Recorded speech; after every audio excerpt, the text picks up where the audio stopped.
name is Jessica Pennington, and I have been involved with Sarah and the project since January 2000.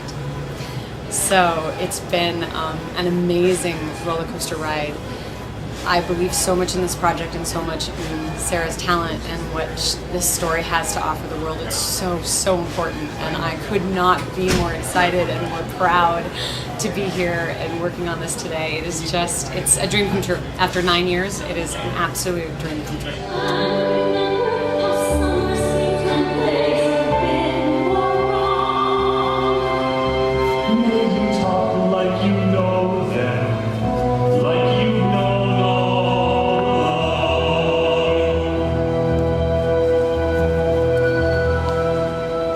Piece, we can teach the world, and it's so important, and I'm just privileged and proud and absolutely honored to be a part of this. So thank you so much.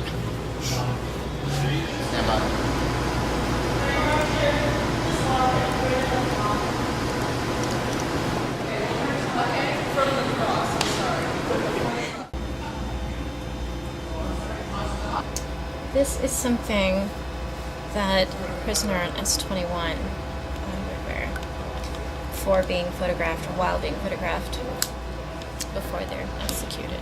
So this is the last song and the last letter in the story that she writes before she dies. Enough said.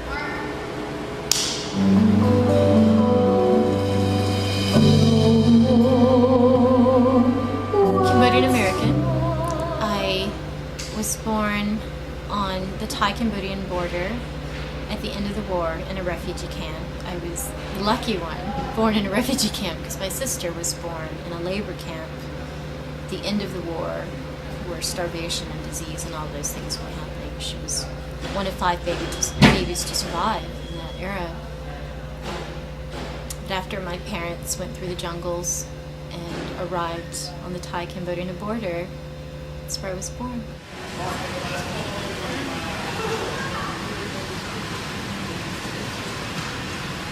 So what I gain from this project is not something that can be measured. What I gain from it is not something that I can compare with other projects, because it's spiritual. It's in a different space. It's sort of my attempt to reconcile, on a personal level, it's my attempt to reconcile the injustices that have happened to people in my family, my parents, my mother. It's not so much talked about. It really is a story that deserves to be told.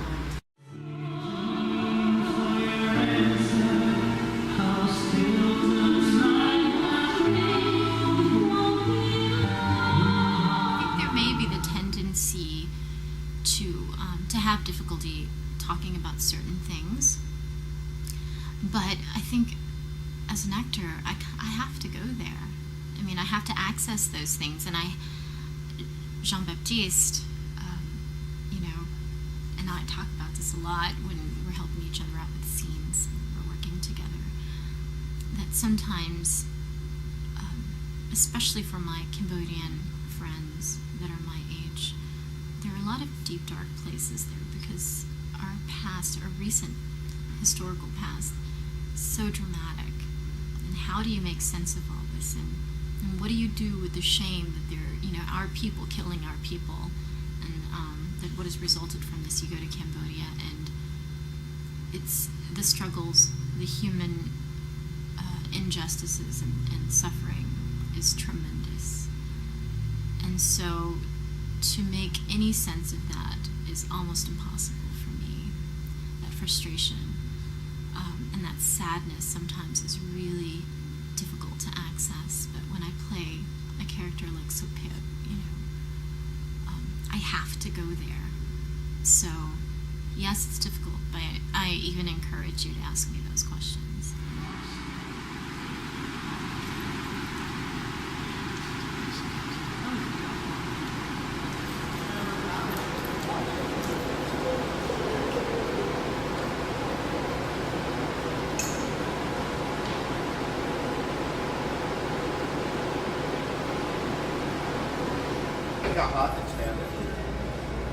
For all the crossover stuff, there was a point where I had you focusing on her close-ups, but I don't have the reverse of that, so I need his close-ups on those parts.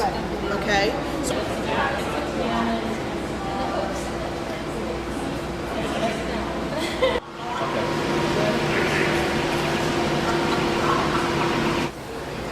Every adventurer in Cambodia has makeup in his satchel. That's how it works.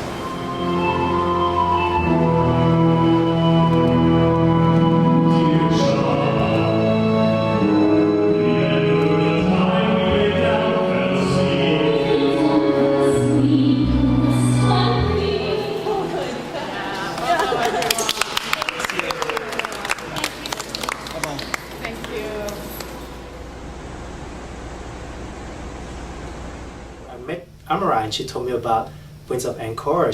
She told me that I could audition. She gave me Sarah's information. I emailed her.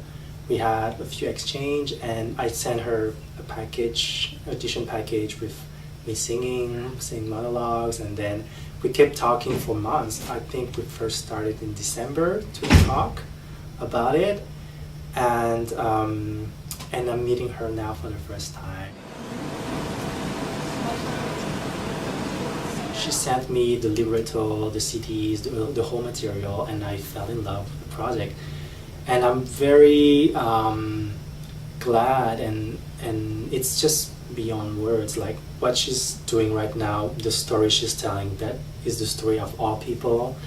And I think it's very important that people are aware of what happened in Cambodia. My dad lost brothers during the war, my mom as well, my grandparents that I never met because of what happened, and